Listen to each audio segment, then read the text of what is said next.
Bom dia, boa tarde, boa noite, bem-vindos a mais um Acervo Fantástico. Chegamos ao nosso 10º episódio, olha só, falando sobre um filme que, bom, eu não sei o resto do grupo, mas eu acho um clássico, né? O Babadook, filme de 2014, produção australiana, dirigido pela Jennifer Kent. Estrelado pela Essie Davis, o Noah Wiseman e Hayley McElhenney. Antes de prosseguir, né, deixa eu apresentar um dos meus co-hosts, né, dar um oi para os ouvintes, começando pelo grande Diego Nunes. Tudo bom, pessoal? Como é que vocês estão? Obrigado pela audiência de mais um episódio do nosso querido Acervo Fantástico. E o grande Igor de Campos. Olá, bom dia, boa tarde, boa noite a todos e todas que estão escutando. Sempre um prazer estar aqui com os meus amigos arquivistas para falar sobre mais um filme. Agradeço também a audiência, obrigado por todos que têm a paciência de escutar a gente aqui. É isso aí, pessoal. Antes de seguir também, eu acho que esse episódio foi uma recomendação da nossa ouvinte Fernanda, né, no Instagram. E tá aí, ó. Babadook, filme que ano que vem já completa 10 anos, né? Nossa, eu pensei que era um pouco mais recente, né? Realmente, quase 10 anos de O Babadook, um filme que inspirou muitos outros, né? Inclusive, no final do episódio a gente vai dar umas dicas, né? Inclusive aqui eu vou dar, tem um certo elo, assim, um filme novinho que tem umas inspirações do Babadook, né?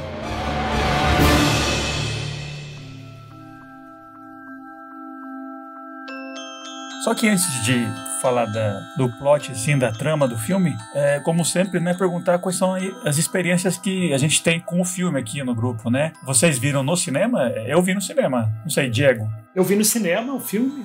Ele tinha um certo hype na época, né? E aí eu já estava numa fase minha de querer ver todos os bons filmes de terror. E realmente fiquei muito impressionado, gostei muito do filme.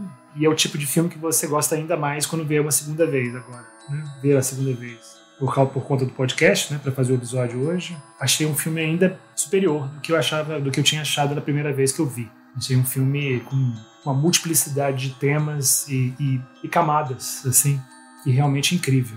Então a gente tem bastante assunto para falar. Um dos maiores filmes de terror do início do século, né, talvez. Eu acho que vai ficar aí como um grande filme de terror na história, com certeza.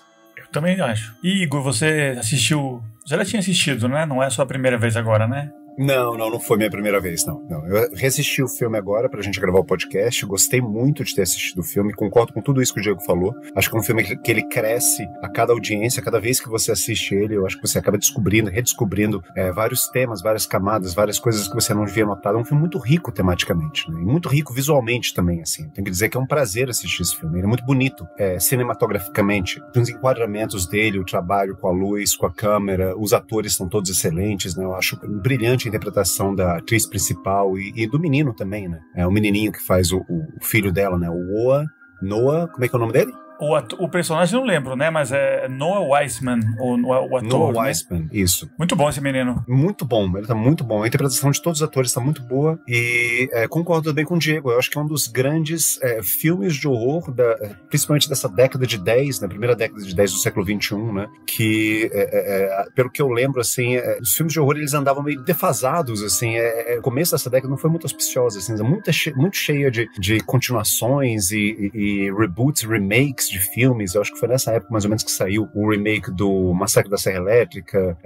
A gente viu uma inundação de continuações de jogos portais e foi a época também do auge, então um pouco depois do auge do torture porn, que é um gênero muito controverso, muita gente fala muito mal, eu não critico tanto assim, eu acho que tem coisas muito boas a serem redescobertas assim no torture porn, mas ainda assim eu sei que ele causa um certo desconforto em muita gente, né? Foi um fracasso, vários filmes foram um fracasso de crítica, e aí esse filme surge, né, como uma espécie de oásis, né, no meio de um marasmo de repetição e falta de criatividade aparente. E é um filme muito bom e eu acho que a gente pode também ver o contexto em que ele aparece, assim. Acho que foi uma época bem interessante também.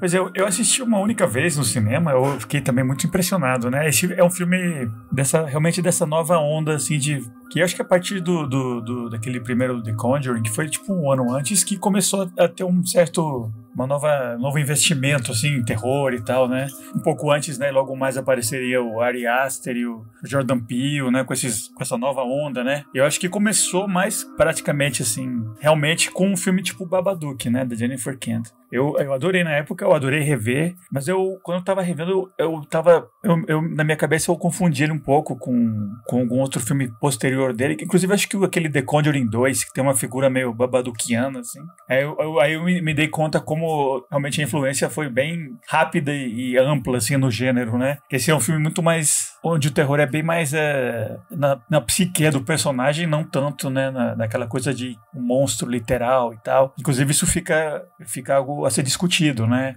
Até que ponto realmente é mais um drama sobre trauma do que um filme de terror, tipo Sexta-feira 13, ou, né?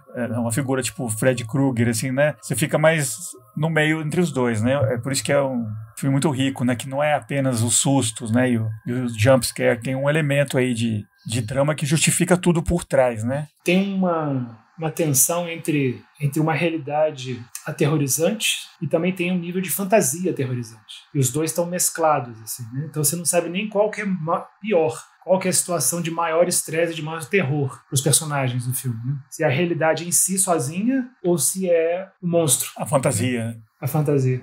É, meio Labirinto do Fauno até, né? Nesse sentido. Porque, por exemplo, The Conjuring, que você falou, é isso, né? É uma família normal, comum, tanto um quanto dois, né? E que é assediada por um demônio. E o problema é o demônio, né? Então você tem que derrotar o demônio. E o Babadook não. O Babadook, a realidade também é terrível, né? O que os dois personagens estão vivendo, especialmente a mãe, é uma situação aterrorizante já por si só. É um drama muito brabo. E aí vem um monstro, né? É muito interessante nesse aspecto. Você não sabe até que ponto que o monstro que surge nessa família, ele é uma criatura sobrenatural dotada de uma realidade própria, ou se ele é um figmento da imaginação tanto da mãe quanto do menino, né? Isso é uma coisa que a gente pode discutir, né, ao longo do episódio também. Eu acho que o monstro é real, né? Assim, eu parto dessa tese, sabe? Aliás, eu gostaria de defender essa ideia, assim, mas depois a gente pode falar sobre isso. Tá, antes disso, deixa só contar a história para os ouvintes, né? Como sempre é a sessão do spoiler, né? Que a gente faz um apanhado assim da história. Que essa história não é muito complicada, né? É bem simples de contar. Então, Babadook é a história da Amelia, né? Que é uma mulher que é mãe solteira, na verdade viúva, né? Porque o pai do menino morreu num acidente de tráfico no começo, assim, quer dizer, antes da história começar. A relação ficou muito instável, o menino meio problemático, com problemas na escola, problemas contra as crianças, tem uma tendência a ser meio agressivo, né? E ela tem problemas pra dormir, ela não se dá bem com a irmã, que o menininho é uma fonte de problema entre as duas. E nesse clima, assim, caótico, aparece na casa deles um livro, né? Ela mora sozinha com o menininho, e é um livro de contos infantis chamado Sr. Babadook, que é um livro ilustrado, muito bonito até, e é uma pessoa, um homem, assim, de chapéu, uma figura meio sombria que quer entrar, né? E fala em rimas e tal. E a partir desse momento que ela começa a ler para ler o livro e tal, a situação na casa começa a ficar meio sobrenatural um pouco, aparentemente, né? Ela tem uns ruídos, parece que tem alguém mais ali na casa, ela começa a ver umas coisas, ver umas baratas, que depois ela vai ver não tem mais, os buracos na parede. Então ela fica entre essa coisa entre há uma presença sobrenatural aqui, ou ela tá tendo uma crise mental, emocional, algum surto e tal, graças ao menino, graças à insônia. E à medida que a história vai passando, o problema de contar essa história é que não depende tanto do plot, e sim da maneira como ele é resolvido no final, né? E vai tendo um crescendo, assim, um momento dessa crise dela achar que realmente tem alguém ali com eles ou não, e eventualmente fica revelado, né, para o espectador que o Babadook, na verdade, né, uma leitura que pode ser feita é que não é simplesmente uma entidade mágica e tal, etc., que pode ser também, mas é meio que um fruto desse luto dela, dessa crise que ela tem, dessa impossibilidade de lidar com o menino, do luto do menino também, porque inclusive esse acidente de trânsito no qual o marido morreu, era na ida eles estavam indo para o hospital para dar à luz ao menino, né? Então o menino nem conheceu o pai. Mas ele sabe esse fato e ele fala, assim, de uma maneira meio sem filtro, né? Ah, meu pai morreu levando a minha mãe para o hospital, né? E tem uma situação meio não muito bem lidada, né? Psicologicamente dela e o menino, e essa morte que fica em cima deles. E depois de todo, né? Sustos e tal, drama, o filme se encerra de uma maneira meio ambígua, meio interessante, que esse tal de Babadook, ou esse tal desse luto, esse tal dessa crise dela, ela não se livra dela, né? Ela meio que doma, né?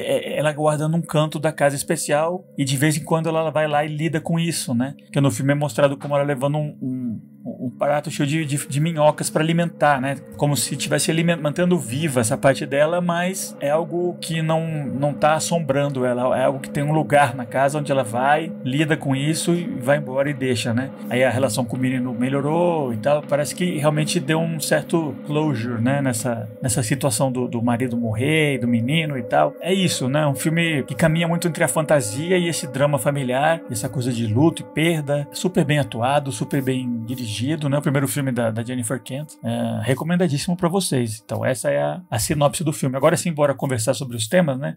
O Igor estava mencionando que entre essa dubiedade de se o Babadook é apenas uma representação simbólica do fato que o marido morreu num acidente, ela nunca lidou com isso e o menino nasceu, e o Babadook é tipo um totem disso, ou que ele realmente sim é uma figura mágica que invadiu a casa através do livro. Inclusive tem uma cena que ela rasga o livro e depois o livro volta pra dentro da casa reconstruído, né? Tem uns elementos assim meio Nightmare on Elm Street, mas você fica sempre pensando, né? Não é meramente um filme sobre perda e tal, pensar nisso e luto, e também não é um filme de monstros e de o Leatherface e o Jason. Igor, então, você acredita que realmente tem um elemento fantástico claro, assim, né? Sim, sim. Assim como o menino, eu acredito na existência real e concreta do Babadook. Eu acho que ele existe mesmo. Eu acho que ele é o bicho-papão embaixo da cama. Eu acho que essa questão do luto e da perda e do luto não processado pela qual a personagem passa, ou melhor, pela qual a personagem não passa, né, assim, é uma questão muito presente no filme, mas eu acho que o filme, ele consegue, assim, uma das grandes qualidades desse filme, ele consegue se libertar de uma armadilha que outros filmes de horror ditos mais cabeça, a gente pode chamar de movimento do post-horror, que começa justamente com The Conjuring, com o Babadook, com esses filmes, assim, mais ou menos da metade da década de 10, que eles acabam caindo um pouquinho, que é uma excessiva alegorização do que é o horror. Então, o Babadook, ele pode ser uma representação desse luto não processado, dessa perda do marido, dessa perda do pai, desse pai fantasma que aparece apenas só em sonhos ou pesadelos no interior dessa família. Mas você pensar no monstro apenas como sendo alegoria, sabe? Se isso fica muito evidente para o público, eu acho que há uma perda aí, sabe? Você deixa de acreditar na força. Esse monstro, ele perde a força, você deixa de acreditar nele. E eu posso até citar aqui um livro que eu gosto muito chamado Projected Fears, em que ele fala que, rapidinho, vou fazer uma tradução bem selvagem, que ele fala que a ficção de horror pode conter elementos que, após uma inspeção posterior, contenham objeto externo alegórico. Mas se o horror deixa muito claro a alegoria, ele falha ao produzir o seu objetivo principal, que é causar medo no espectador. Então, assim, sim, eu acho que de um certo modo a gente pode entender o Babadook, né, o monstro, como sendo assim essa projeção dos medos interiores dos personagens, mais especificamente até da mãe. Mas eu acho que, especialmente no final, quando ela vai até o sótão e ela alimenta e ela coloca aquela tigela cheia de minhocas pro Babadook, né?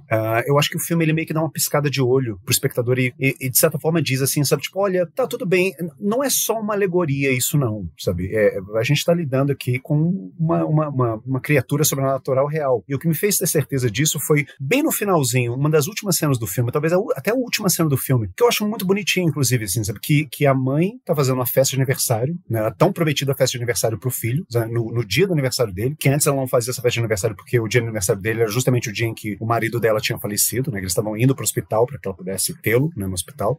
Mas aí ela finalmente decide fazer essa festa de aniversário no dia dele, ou seja, abraça, né, finalmente a causa de toda a tristeza e depressão na vida dela. E aí ele tá fazendo uma demonstração de mágica. Aliás, isso é uma coisa muito interessante, né, porque o menino, ele é obcecado com uma fita, um DVD, né, que ensina a fazer truques de mágica. E eu acho que o alter ego super-heróico dele é um mágico. Ele quer ser um mágico, ele veste a capa de um mágico, ele fica ensaiando números de magia pra mãe, na escola, no porão da casa, enfim, né? Então, mágico é o super-herói dele. E aí o menino, ele vai fazer uma demonstração de mágica pra mãe, no quintal, né? Só os dois, numa festa de aniversário que é muito particular, assim, pros dois. E aí ele transforma uma moeda numa pomba branca, né? Ele tira, né, essa pomba branca de um prato que estava colocado em cima da mesa. E a mãe fica espantada, fala, mas você só tem 7 anos, como é que você conseguiu fazer isso? E aí o filme, ele não dá uma explicação. Ele não explica, o menino não explica essa magia, né? Ele simplesmente abraça a mãe e o filme termina e os dois ficam abraçados. E essa ideia fica meio que no ar. Porque, olha, a magia, ela pode existir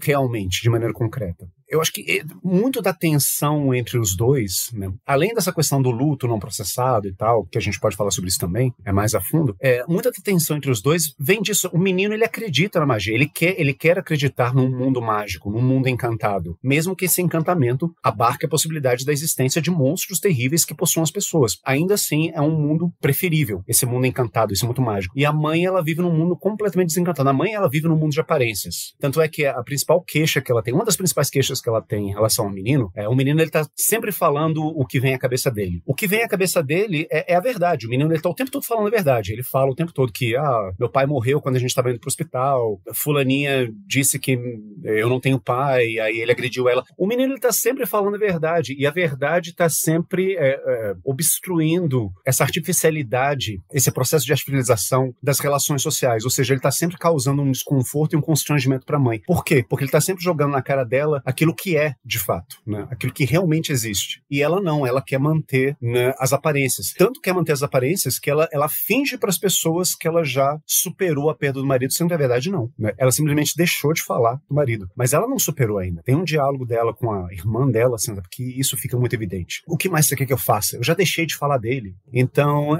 eu acredito no Babadook, assim como o menino. Eu acho que o bom do filme é justamente isso, assim, essa mensagem de que, olha, a magia, ela existe. É preferível você viver num mundo encantado e mágico do que você viver num mundo artificial e desencantado, mesmo que nesse encantamento você tenha que se debater e enfrentar monstros reais. Diegão. Então, eu concordo em parte com o Igor. Eu acho que é um desserviço realmente para o filme, para a obra de ficção, você considerar o elemento fantástico como mera alegoria. Então, o objetivo do filme era só realmente passar uma mensagem, uma ideia, fazer você pensar em mais nada. Enfraquece, de fato, né? Mas eu acho que o Babadook é uma criação dos dois, da mãe, especialmente, e do filho. Eu acho que eles manifestam o Babadook. Acho que vem deles. Não acho que vem de lugar nenhum outro mais. Não é um demônio, não é uma coisa que veio do inferno, não da caverna negra, da escuridão. Eu acho que eles criam. Porque é o seguinte, a mãe, eu acho que não só o luto, acho que o sofrimento da mãe é muito grande, não só pelo luto, pela perda do marido, mas especialmente porque ela está já há 7 anos, ou 6, cuidando de uma criança sozinha. E apesar de eu achar, né, considerar a criança, o filho dela, normal, sabe, é uma criança que ainda sofre e tem dificuldades, porque também está sem o pai, perdeu o pai, né, nunca conheceu o pai. Então eu acho que ela tem também uma grande sensação, além da perda e do sofrimento de não ter o marido, né, além do luto, tem uma sensação muito grande de culpa que ela sente. Ela não se sente nunca uma boa mãe. Ela está sempre, se vocês prestarem bem atenção, especialmente na primeira metade do filme, ela está sendo sempre repreendida pelo mundo, pelas pessoas. Então sempre alguém brigando com ela. A chefe dela briga com ela o tempo todo no hospital, quando ela está lá lidando com os velhinhos, né? Ela faz uma brincadeira no bingo e a velhinha olha feio para ela. Ela tem uma reunião na escola com o diretor e a professora do menino, sabe? E os dois olham feio para ela e aí eles dizem que ele precisa de um monitor, precisa de alguém o tempo todo com ele, e ela tá certíssima de protegê-lo, de falar que ele não precisa, que ele precisa ao contrário, ele precisa de amor, ele precisa de apoio, de suporte, não precisa de ninguém vigiando ele, não precisa ninguém mais fazendo ele se sentir mais único, mais especial do que ele já é, sabe? Já é visto como diferente, como estranho. Então ele vai ficar mais estranho. Então ela defende o filho, ela vai lá e tenta protegê-lo, né? Então o mundo... E a irmã é uma... Eu fico puto de ver esse filme com a da irmã. Ô, irmã filha da puta, eu xingo essa irmã dela. Sem paciência nenhuma, com aquela filha que é muito pior do que o menino, sabe? Uma irmã que não dá nenhum apoio, é completamente egoísta, egocêntrica, não tem nenhuma paciência com o filho dela e com ela tá completamente sozinha. Então ela tá sozinha no mundo. E o mundo fica dizendo o tempo todo que ela é uma mãe incompleta, ruim, que o filho dela é cada vez mais problemático e provavelmente ela é a culpada por o filho ser problemático. E ela sabe que no fundo ela tem uma parcela de culpa porque ela realmente, como o Igor falou, ainda não resolveu esse luto, ainda não quer encarar a verdade. O filho mostra a verdade o tempo todo para ela, como o Igor falou, e ela ainda não consegue encarar. Então ela tem muita culpa. Também é um filme sobre como que ser mãe é um papel praticamente impossível de ser bom, da mulher ser boa naquilo. A sociedade sempre espera algo mais que ela não está fazendo e ela não consegue cumprir aquilo. Então eu acho que ela perde a paciência, claro, com o menino. Ela não consegue ser boa mãe, paciente o tempo todo com ele. E aí eu acho que nessas horas, o menino faz isso, eu vejo isso no meu filho. Ele vê o pai nessas horas não como pai realmente, mas parece que o pai, uma versão monstro do pai. Não é realmente o pai. E eu acho que ela meio que pega, a minha teoria, né? Meio que ela pega isso e ela incorpora. Eu tenho um monstro dentro de mim, de fato. E aí a culpa alimenta esse monstro. E aí ela manifesta o Babadook.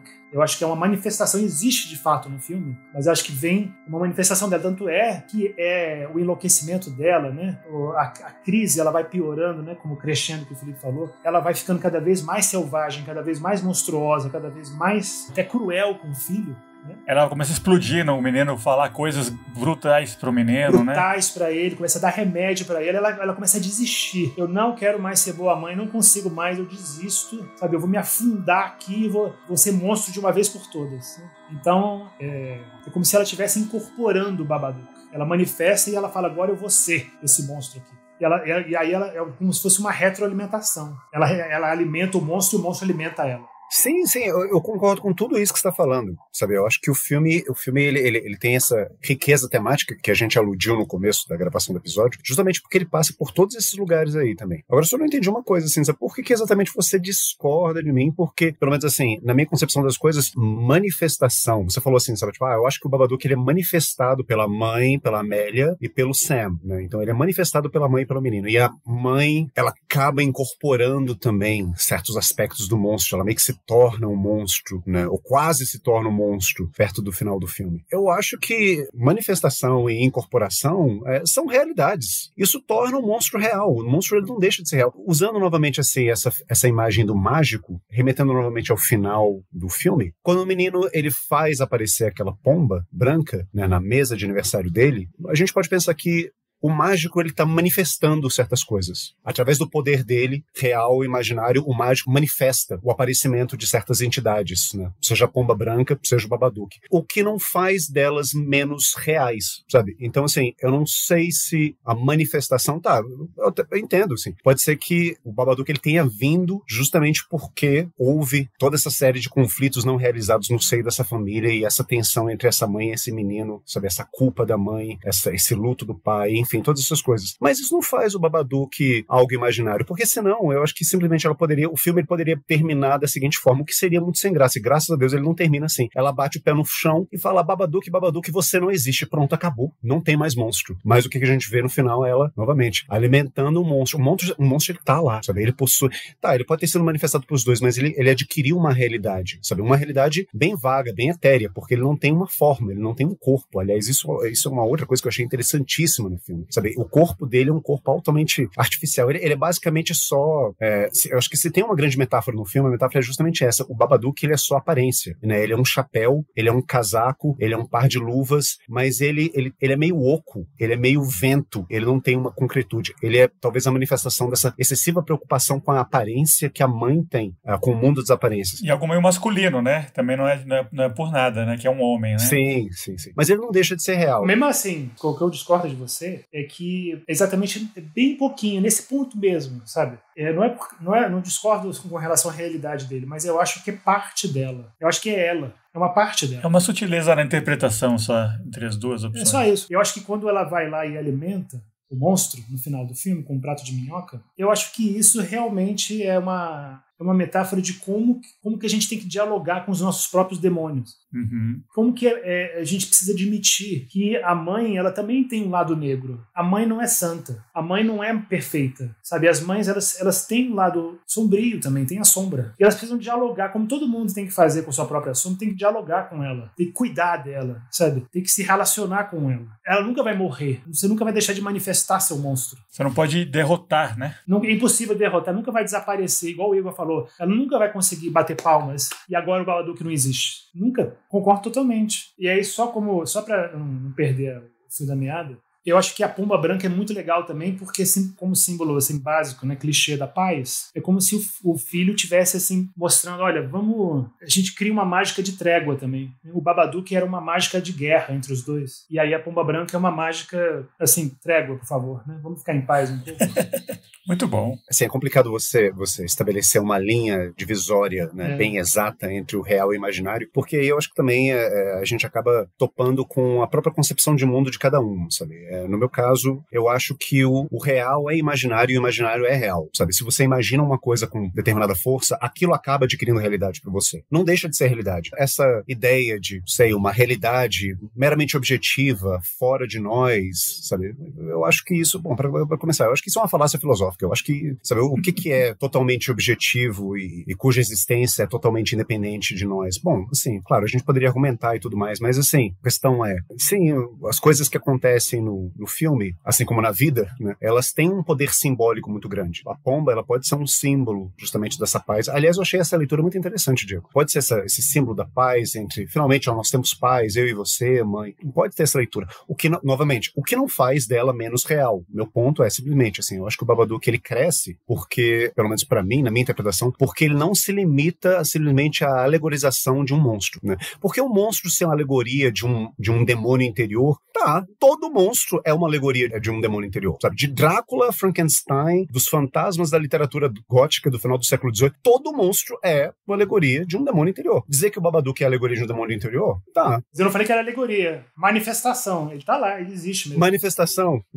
Mas agora, dizer que o Babadook também pode ser real, e o filme ele traz essa mensagem de que, olha, vamos sair desse mundo das aparências, vamos também abarcar essa mágica que existe no universo, eu acho isso interessante também. Um filme, agora, vou fazer uma coisa que é o oposto daquilo que a gente faz no final do episódio, que é contraindicar um filme. Não vou indicar um filme, vou contraindicar um filme. Um filme que faz isso muito mal é um filme que a gente assistiu, inclusive, há pouco tempo, aquele The Boogeyman, né, o Bicho-Papão, que é uma suposta adaptação de um conto do Stephen King, assim, eu acho um conto maravilhoso, mas assim, aquele filme eu acho horrível, eu acho horroroso aquele filme. E um dos motivos de eu achar horroroso aquele filme, porque assim, no caso desse filme em particular, é óbvio que o monstro no armário é simplesmente uma alegoria do quê? Da perda que não foi processada por aquela família. No caso, é um pai que cuida de duas meninas, e aí tem a mãe que faleceu, essa mãe mal emocionada, então assim, eu já achei um artificialismo, assim, sabe, do roteiro muito grande, assim, sabe, tipo, a mãe aparece, ela não é uma mãe real em nenhum momento, assim, sabe, tipo, uma mãe que aparece só pra dizer que tem um luto lá que não foi processado, né, então assim, meio que uma forma fácil que os roteiristas encontraram de, vamos dar uma certa profundidade pra esses personagens, como? Vamos colocar em um luto não processado, né, aí tem uma mãe que morreu que ela não vai aparecer, nem em flashback ela aparece, nem pra ser a fantasminha do Talk to Me ela vai aparecer, mas eles mencionam que tem essa mãe, e no final das contas, o Boogeyman acaba numa sessão de terapia, e fica óbvio pra gente, assim, sabe, que o Boogeyman ele não existia, era só sabe, aí sim, era só uma metáfora, uma alegoria, etc, daquele luto não processado da família, não sei o que, nunca existiu, blá, blá, blá, blá. Chato. Não convence, não assusta, sabe? Apesar de todos os malditos jumpscares que aquele filme tem, não é um filme que engaja você emocionalmente, você não acredita naquele monstro, você, sabe, o tempo todo... Quando eu meio que saquei, virei essa chave, assim, sabe, tipo, esse monstro aí, ele tá só aí porque essa família não aceita a perda da mãe, a partir do momento que essa menina aceitar que a mãe dela morreu e ela processar o luto dela, esse monstro vai morrer, não dá outra. No momento que ela vê a velazinha pendendo e ela meio que aceita, minha mãe, ela morreu, mas ela pode estar aqui, isso faz com que eu abrace melhor a tristeza de ter perdido a minha mãe.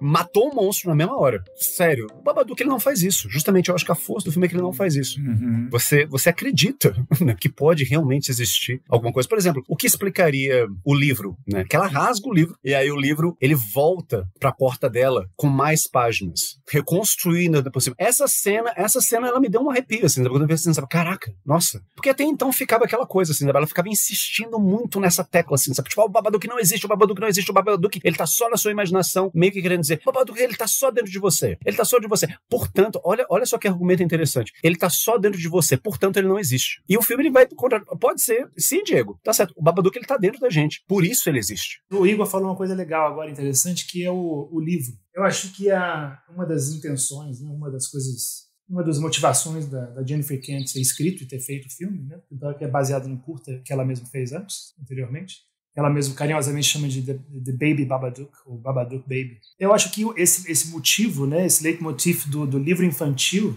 é muito interessante, né? Porque o Babadook, ele começa, o livro do Babadook, ele é feito para ser um livro para criança. Ele é ilustrado e tem 1, 2, 3 frases por cada página, como se fosse um livro infantil, Babadook.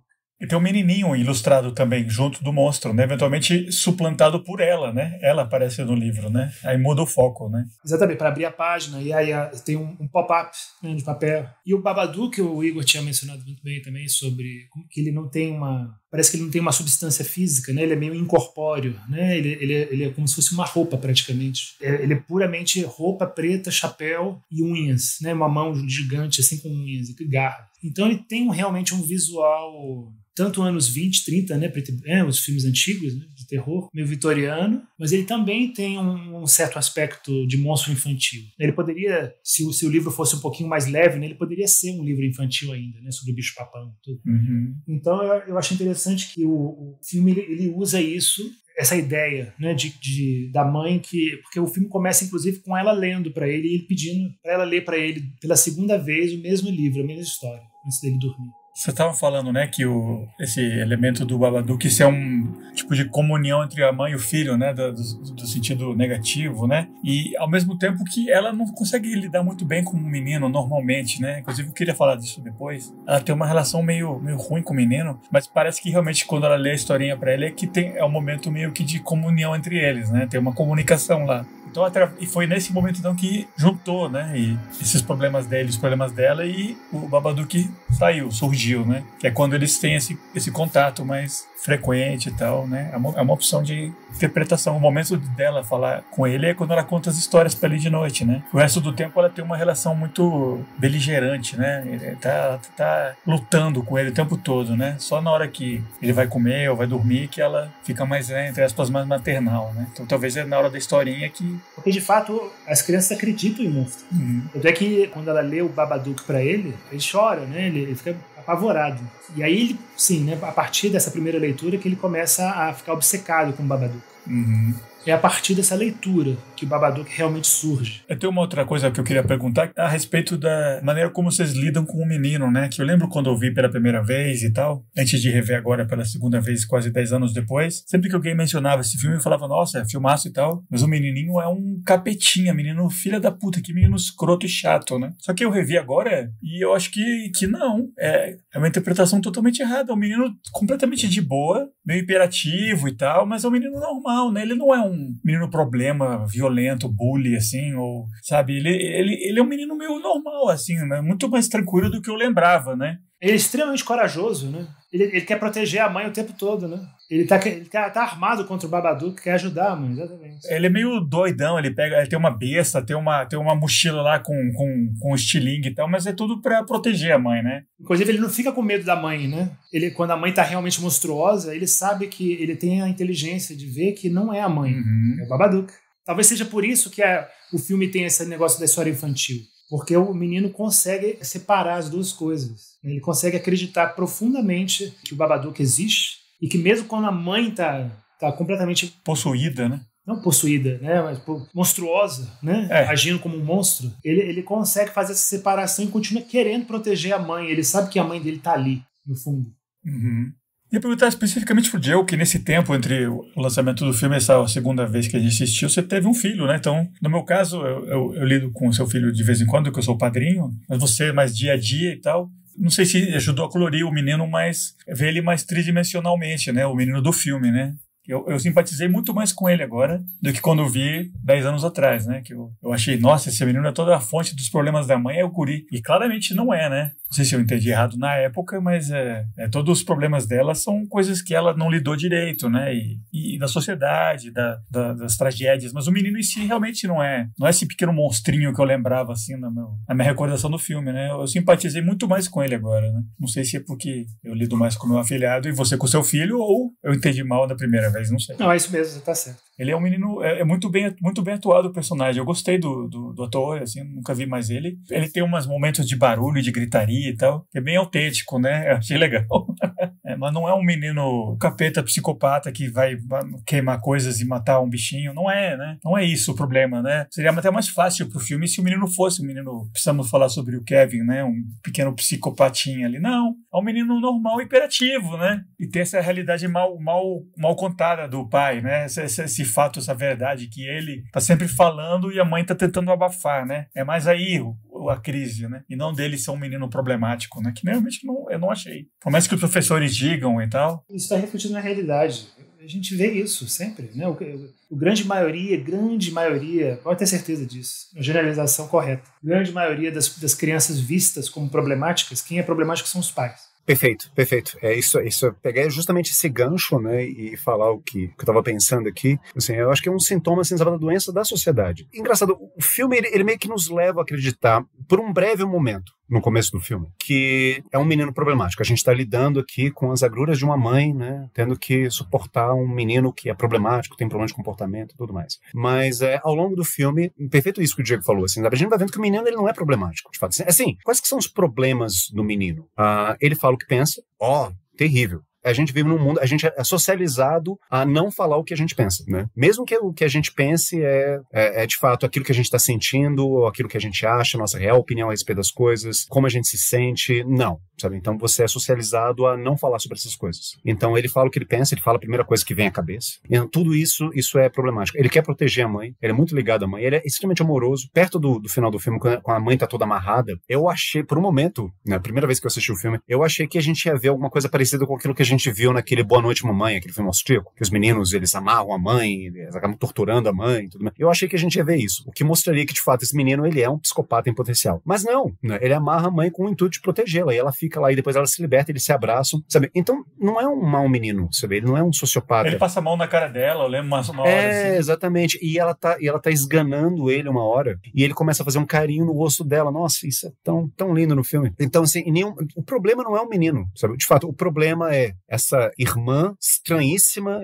essa tia esquisitíssima, filha da puta, que ele tem, aqueles diretores da escola dele totalmente insensíveis aos reais problemas do menino. Tem aquela priminha dele, né? A filha da menina, que tá, tipo, xingando, fazendo bullying nele e tal. Ele empurra ela meio que... de uma maneira meio inocente, mas ela tá, tipo, falando que ninguém gosta de você. É uma coisa meio pesada, assim. Ele empurra ela cai e bate a cabeça, né? Aí o que a mãe vê é que a menina caiu, que machucou a boca e tal. Aí o culpado é o menino, né? Mas ninguém questiona o que a menininha falou pra ele, que foi uma troço meio bárbaro, assim, que, né? É uma coisa meio, você não devia ter nascido, você matou seu pai, uma coisa assim. Exatamente, ela falou coisas horríveis pra ele. E ele empurrou ela uma coisa meio compreensível, né? Só queria fechar sobre livro infantil, né? Eu pensei numa teoria meio fechadinha aqui. Fechadinha não, mas só para fechar o pensamento. Eu acho que o livro infantil, né? Ele é uma ideia interessante, um leitmotiv no filme também, porque depois da gente realmente concluir que realmente o menino ele não é um grande problema, que quem está realmente sofrendo, quem está passando por uma situação difícil, né? E de desafio é a mãe. Eu acho que o livro infantil, ele meio que reúne, ele sintetiza, é uma síntese dos medos adultos e dos medos infantis. Eu acho que o livro infantil, ele junta os dois medos. Que o filme tem esses dois medos, né? Ela é apavorada, ela morre de medo de ser uma mãe ruim, de encarar esse fato de que ela não é uma boa mãe. Ela morre de medo de chegar a essa conclusão, de enfrentar isso, essa possibilidade. Né? E o menino tem medo, talvez medo dela, da parte monstruosa dela, o medo do Babadook, literalmente o Babadook. Medo de um monstro mesmo, de verdade. Porque o livro, né, quando ela lê pela primeira vez, ou a segunda vez, o livro ele prevê o que vai acontecer, né? Ela quebra o pescoço do cachorro, ela tenta esganar o filho, e o livro mostra isso. Né? Ela tem muito medo de maltratar o filho. Não só de ser uma mãe ruim, mas ela tem medo de machucar o filho. Tem medo de traumatizar o filho. Então talvez o livro seja esse elemento. Porque o filme tem vários objetos que são aterrorizantes. Né? Não só o livro infantil, mas tem o armário, aquela casa toda, ela tem um aspecto meio fantasmagórico, né? O porão. Aquele porão onde ela guarda outras coisas do marido, né? Que é um lugar meio proibido também, né? É uma área meio secreta da casa que o menino não pode entrar. Realmente, eu não tinha pensado nisso, eu achei muito interessante essa observação do Diego, assim, viajando um pouquinho sobre essa história dos livros infantis, né, assim, eu acho que o filme ele tem vários momentos, assim, que ela tá assistindo desenhos animados e filmes infantis, alguns filmes infantis antigos, né, inclusive, né, dos anos 10, dos anos 20, né, do século 20, e literatura infantil é um negócio meio aterradora, para começar, ela é cheia de bruxas más e madrastas terríveis que querem envenenar as suas enteadas, e lobos maus, e monstros escondidos dentro do armário, embaixo da cama, então a literatura literatura infantil, de forma geral, é cheia de monstruosidades.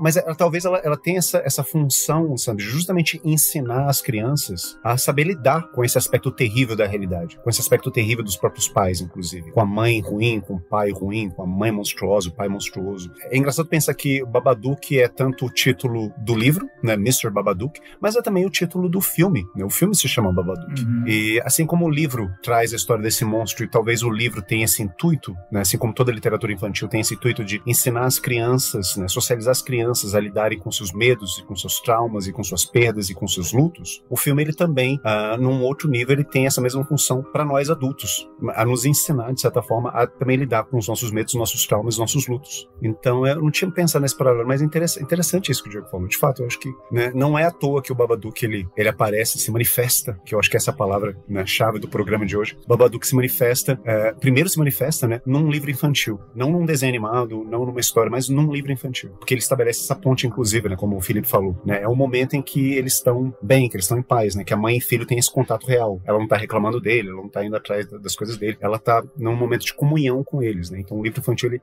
simboliza essa ponte também. Legal isso. E eu confirmo isso, né, os momentos de relação, né, de interação, momentos de interação mais íntima que eu tenho com meu filho, são os momentos que, ou quando eu tô lendo um livro para ele antes de dormir, ou quando eu tô contando uma história para ele na cama, com tudo escurinho, antes de dormir também.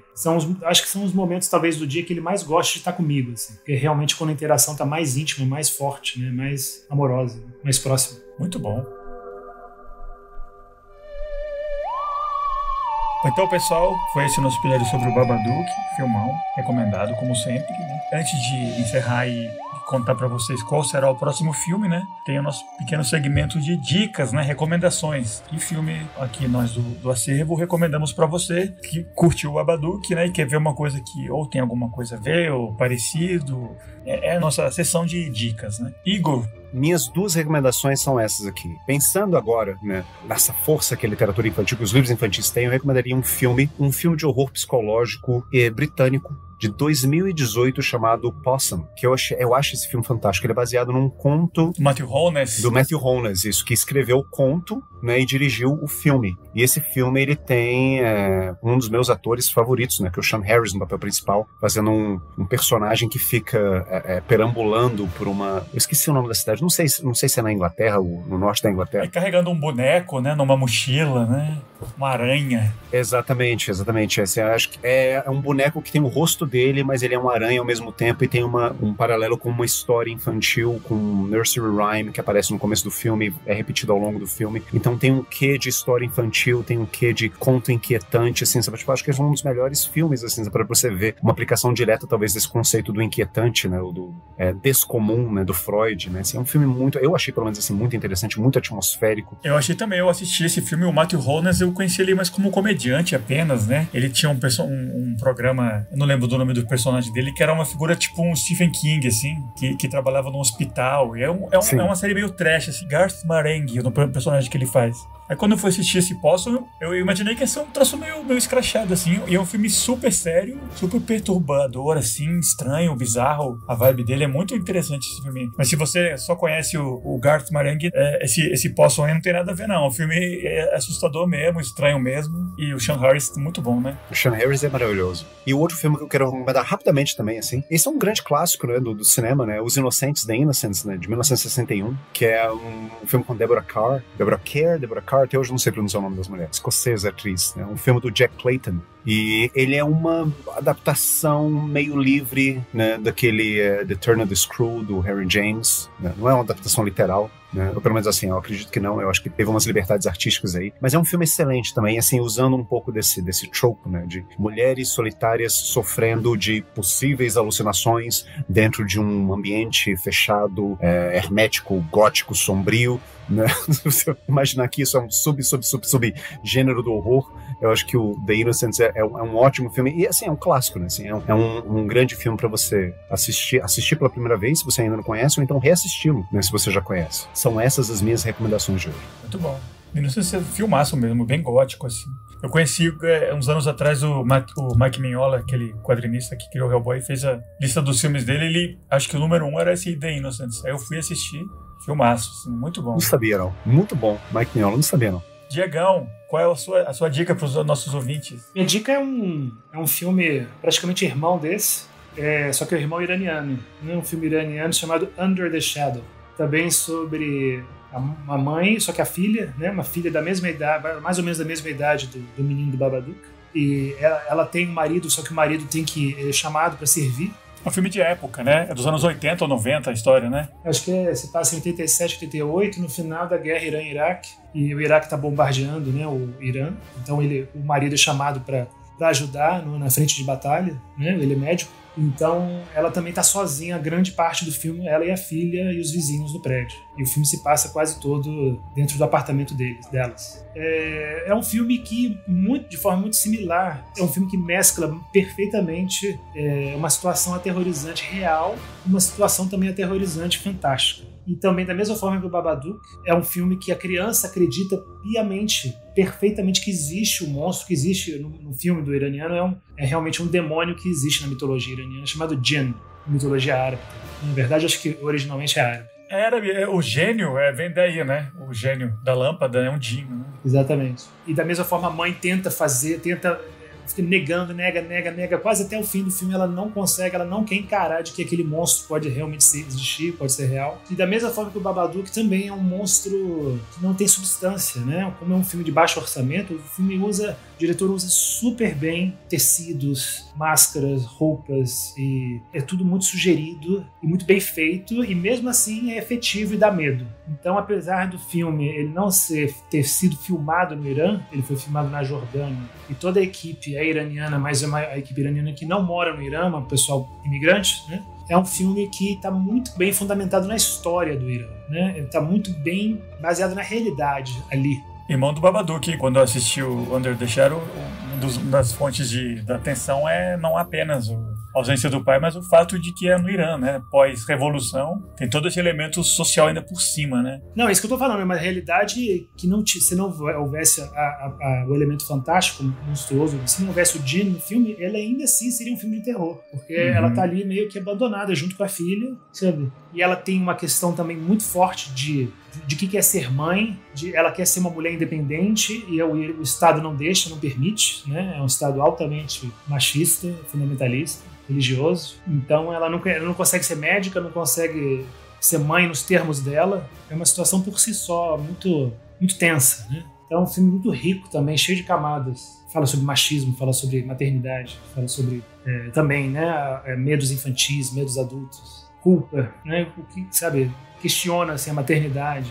Muito legal. Perfeito. Para encerrar, né, a minha recomendação é um filme lançamento absoluto. Ele saiu no streaming basicamente ontem. E eu tava vendo o pessoal que eu sigo naquele Letterboxd, né, meus amigos e conhecidos que estavam dando notas boas e tal. Eu fui assistir, eu achei muito legal. É um filme que faz sentido eu recomendar no episódio do Babadook, apesar de que não tem uma figura de mãe, filho e tal, mas tem uma moça jovem que lida também com uma coisa mal resolvida do passado dela, que alienou ela do grupo ao redor da cidade, ao redor dela. É um filme sem falas, basicamente um filme mudo, né? Quer dizer, tem sons normalmente, é um filme contemporâneo, né? Só que é basicamente ela sozinha o filme todo, né? Então não tem diálogos. Não quero estragar muito não, mas achei bem assustador várias vezes, vários momentos assim. Também tem momentos que você não sabe até que ponto é algo dela interior ou algo que está realmente acontecendo. E especialmente a maneira como no Babadook o final é resolvido, eu achei que o Ninguém Vai Te Salvar, que é o nome do filme que eu até agora não falei, né? No One Will Save You, de 2023. No final desse filme, ela também faz as pazes, de certa maneira, com esse lado negro dela, de uma maneira que eu achei até engraçada. Até eu achei muito interessante o final desse Ninguém Vai Te Salvar, No One Will Save You, filme de 2023, recém-lançado agora no momento que a gente está gravando, dirigido pelo Brian Duffield. É muito legal. Tá no streaming, tá no Star aqui no Brasil. Se alguém tiver curiosidade, lamentavelmente não lançou no cinema, que eu acho que merecia. E é isso. Esse foi o nosso episódio de hoje. Nossas dicas para os ouvintes. Como sempre, agradecemos sua audiência. E, para anunciar agora, encerrando, o nosso próximo episódio, que vai ser o último da nossa mini temporada de monstros, né? Finalmente vamos chegar ao pior monstro de todos, né? O ser humano. E é um filme chamado Funny Games. Tem duas versões que o próprio Michael Haneke, o diretor, ele fez. A gente vai falar principalmente do Funny Games de 97, mas se você tiver acesso apenas à versão de 2007, eu acredito, em inglês, é o mesmo filme, então não faz mal. E é isso, então. Próximo episódio, Funny Games de 97, do Michael Haneke. Isso aí, pessoal. Obrigado de novo pela audiência e vamos dar tchau aqui para os ouvintes. Grande Diego. Valeu, pessoal. Um abração. Adorei. Muito obrigado por tudo. A gente se vê na próxima. Igor. Gente, mais uma vez obrigado, um prazer falar com vocês e ansioso pra gente falar sobre o Funny Games no próximo episódio. Até mais. Isso aí, pessoal. Valeu.